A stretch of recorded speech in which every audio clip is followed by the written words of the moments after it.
Hello guys, please subscribe कर देना, like कर देना और शेयर कर देना।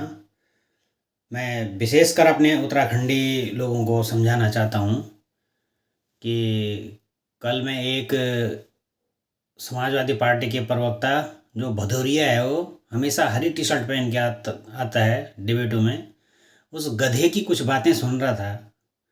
तो मुलायम सिंह यादव जैसे गुंडे को शांति का मसीहा कह रहा था। मैं तो अभी भी कह रहा हूँ, पूरे उत्तराखंड में बीजेपी और कांग्रेस को छोड़ के अपना यूकेडी दल को आगे बढ़ाओ, अपना पर्सनल दल। और विशेषकर हाथ जोड़ के निवेदन है यूकेडी वालों से भी कि आप आपसी मतभेद भुला के रुद्रप्रयाग, चमोली और ऋषिकेश, देहरादून, कम से कम उत्तराखंड के 13 में से 10 डिस्ट्रिक्ट ऐसा करो कि जहाँ बिल्कुल गैर हिंदू कोई रहे ही ना। तभी जाके आपका समर्थन आगे बढ़ेगा, क्योंकि हिंदू और मुस्लिम की राजनीति तो कांग्रेस करती है, फिर जो हिंदू का कोर वोट है वो बीजेपी को चले जाता है। इससे अगर आपको उत्तराखंड वालों को अपने राज्य की भलाई करनी है तो इसमें आगे बढ़ना ही पड़ेगा। एक परेड ग्राउंड में बड़ी सी रैली की जाए और घोषणा कर दी जाए कि उत्तराखंड के इन 10 जिलों में कोई भी अल्पसंख्यक नहीं रहेगा, सिर्फ रहेगा तो हिंदू और हिंदुत्ववादी ही रहेगा। भले किसी को भगाया न जाए, लेकिन उसका एक डाटा बनाया जाए कि कहाँ से आया है, किस काम के लिए आया है।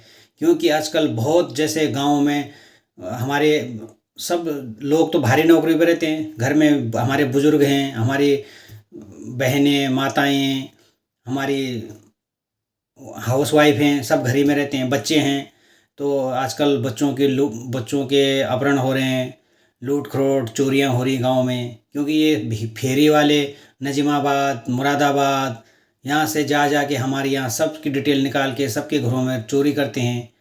तो इसलिए मैं हाथ जोड़ के निवेदन करता हूँ कि जो जो पढ़े लिखे भाई भी गांव में हैं, वो भी एक कमेटी बना के कुछ छोटा मोटा धंधा करें और ध्यान रखें कि अपने गांव में कोई बाहर का ना घुसें, क्योंकि जो बाहर का बिजनेस कर रहा हो तुम भी कर सकते हो उसी चीज़ को।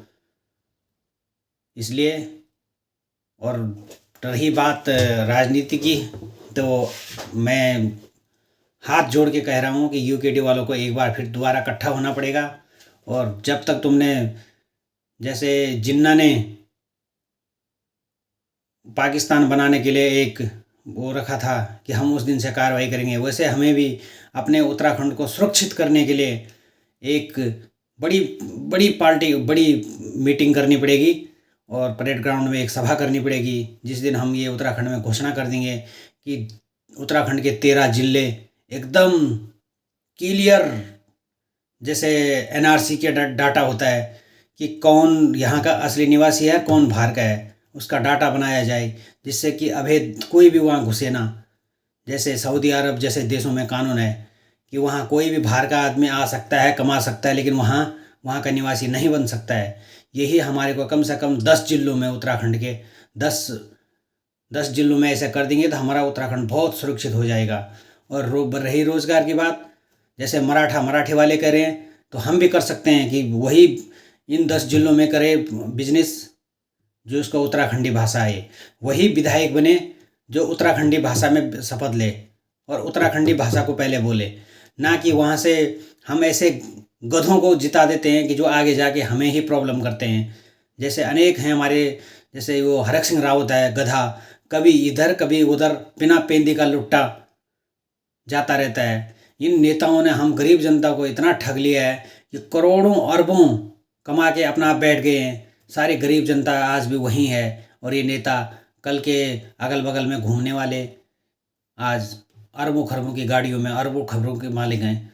तो प्लीज़ मेरी बात पे ध्यान देना, मैं ये ऐसी वीडियो बनाता रहूँगा। और प्लीज़ मेरे भाइयों, हाथ जोड़ के निवेदन है कि शेयर करना, इस बात को हर उत्तराखंडी भाई को पहुँचे, क्योंकि हमारे उत्तराखंड में अब धीरे धीरे बेरोजगारी बहुत बढ़ रही है।